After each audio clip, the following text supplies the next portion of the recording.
Hello everyone, कैसे हैं आप सब। आज मैं डिटेल लेके आया हूँ एलिन इलेक्ट्रॉनिक के शेयर और केफिन टेक्नोलॉजी के शेयर के बारे में। ये शेयर बहुत अच्छे लिस्ट हुए थे जनवरी में और अच्छे मूवमेंट में थे, लेकिन एकदम से देखेंगे तो इन शेयर के अंदर 20% से 20 to 30% की गिरावट अभी के टाइम पे आई है। तो अभी जो शेयर लेके बैठे हैं उनको क्या करना चाहिए, होल्ड करना चाहिए या निकल जाना चाहिए, क्या इनके शेयर और डाउन जाने के जैसे मूवमेंट है, तो हम उसी के बारे में डिस्कस करने वाले हैं आज। और आप चैनल को सब्सक्राइब करके रखें क्योंकि ऐसे बहुत से वीडियो टॉपिक टाइटल्स आपके काम के होने वाले हैं। पहले मैं बात करता हूँ एलिन इलेक्ट्रॉनिक शेयर्स की। अगर एलिन इलेक्ट्रॉनिक के शेयर की मैं बात करूँ तो 240 के आसपास स्टार्टिंग इन जनवरी 2023 में लिस्ट हुआ था ये, और एक अच्छे रेस्पॉन्स में चल रहा था। लिस्ट होने के बाद कुछ टाइम के लिए इसके पॉजिटिव मूवमेंट थे, लेकिन अभी के अगर मैं बात करूं फेब्रवरी के लास्ट, फेब्रवरी के एंड के, तो फेब्रवरी के एंड में जाते जाते इनके शेयर्स 240 टू 147 के बीच रन कर रहे हैं। 200 के आसपास इनका शेयर कुछ टाइम के लिए होल्ड हुआ था, लेकिन वहां से भी इसने एक अच्छा सा फॉल बैक दे दिया, जिसकी वजह से इनके शेयर्स 140 टू 145 के पास आ चुका है। अब इनके शेयर्स में कंटिन्यू ग्रोथ के जैसा मूवमेंट अभी तक तो हमको देखने को मिला नहीं है, लेकिन क्या हम इसको होल्ड करके रखें तो हमें प्रॉफिट होगा?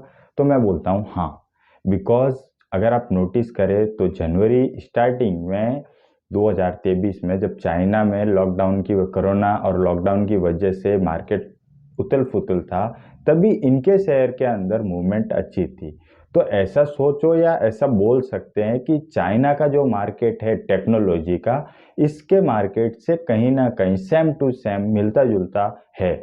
और इसी की वजह से अगर वहाँ मार्केट डाउन हुआ था तो अपने आप जो मार्केट में कस्टमर सर्कुलेशन, जो भी सामान टेक्नोलॉजीज में, पार्ट्स में, मोटर्स, मदरबोर्ड्स जो भी लगते थे, तो वो इंडिया के अंदर से, इन्हीं कंपनियों के अंदर से शेयर किए गए थे इंडिया के अंदर या सेल किए गए थे। तो इनके शेयर में अच्छे मूवमेंट मिले थे, लेकिन जैसे ही चाइना का मार्केट खुला इनके शेयर के मूवमेंट डाउन आ गए।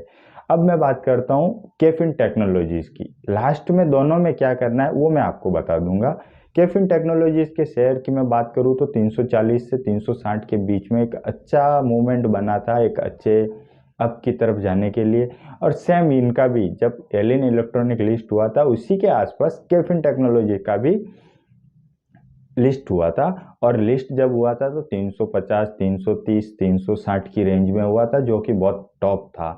और मैंने अपने वीडियो, लास्ट एक वीडियो में ये बताया भी था कि अगर आपको लिस्टिंग गेन हो रहा हो तो आप लिस्टिंग गेन करके निकल जाइए, यही अच्छा होगा। बिकॉज न्यू आईपीओ की रफ्तार या मार्केट टोटल एसेट, उसको एक पब्लिसिटी मार्केट में आने के लिए थोड़ा टाइम लगता है। तो कुछ 6 महीने, साल भर अगर देखे जाए तो कोई भी आईपीओ स्टेबल हो जाता है, वो अपने कंटिन्यू या अपने राइट मूवमेंट पे या राइट कौन से शेयर पे वो चलने वाला है वो पोजीशन ले लेता है, फिर आपको लेना रहता है। आप पहले घुस जाते हो और जब लिस्टिंग गेन हो रहा हो तो आप निकले नहीं, और अब जाके अब आपको बहुत ही बड़ा लॉस हो रहा है तो अब आप निकल नहीं सकते।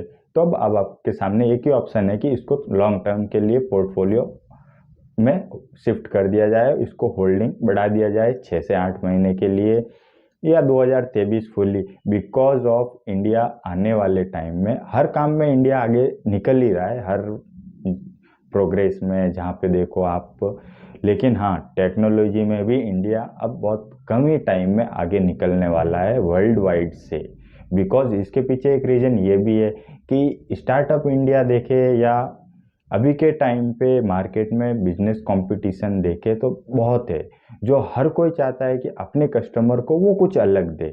और हमेशा जहाँ कुछ अलग देने की बात होती है तो वहाँ मार्केट स्प्रेड होता है, मार्केट बढ़ता है। तो आपको उस स्प्रेड होने तक वेट करना है। अब दोनों आईपीओ की मैं, दोनों आईपीओ या दोनों शेयर की मैं आपको बता देता हूँ, एलिन का और केफिन टेक्नोलॉजी। ये आपको लॉन्ग टर्म अब होल्ड करके रखने पड़ेंगे, क्योंकि आपको लिस्टिंग गेन में निकलने का, अगर आप हमारे साथ जुड़े होते तो हमने आईपीओ का रिव्यू भी किया था, और लिस्टिंग गेन के टाइम पे भी हमने कहा था कि अगर आप निकलते हो लिस्टिंग गेन लेकर तो आप प्रॉफिट में रहने वाले हो। क्योंकि लिस्टिंग गेन होने के बाद कंपनी के अंदर एफडीआई, जो मेजर इन्वेस्टर्स, स्टार इन्वेस्टर्स होते हैं, वो जब लिस्ट होता है और जब गेन होता है तो वो अपनी पोजीशन को गेन बुक करके, प्रॉफिट बुक करके छोड़ देते हैं। और जब वो छोड़ते हैं तो एकदम से ब्रेकडाउन शेयर में आना ही है, बिकॉज आप 500 क्वांटिटी लेके बैठे हो, वो 5 लाख क्वांटिटी लेके बैठे हैं। अगर 5 लाख क्वांटिटी मूवमेंट करती है तो उसके सामने आपकी 5,00,000 की जो क्वांटिटी या 500 की क्वांटिटी जो रहेगी वो कुछ भी मूवमेंट को बदल नहीं सकती। उसको वही डायरेक्शन में जाना पड़ेगा। इफ शेयर फॉल डाउन हो रहा है तो फॉल डाउन में ही जाना पड़ेगा।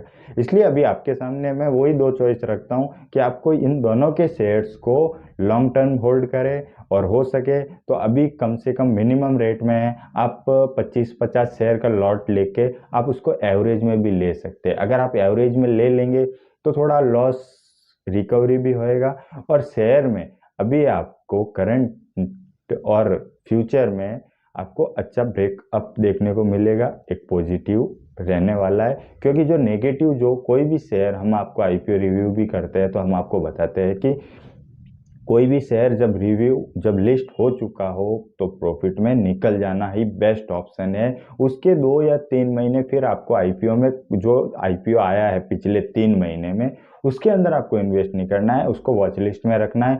2 महीना, 3 महीना, जो भी 6 महीना होता है, तो आप उस शेयर को देखिए, वो अपनी एग्जैक्ट पोजीशन लेगा। क्योंकि जब अंदर से बायर्स और सेलर्स के मूवमेंट बढ़ेंगे, और जब सेलर्स जो स्टार है वो निकलेंगे, तो अपने आप वो शेयर डाउन आएगा और अपनी एग्जैक्ट पोजीशन जहां उसको लिस्ट होना चाहिए था, या लिस्ट होने के बाद जहां उस शेयर को नीचे आना चाहिए था, वो वहां पे पोजीशन लेता है। वहां से आप एवरेज शेयर करके आपको प्रॉफिट हो जाएगा। थैंक यू दोस्तों। और वैसे ही नई जानकारी मैं और लेके आने वाला हूँ, चैनल को सब्सक्राइब करके रखें।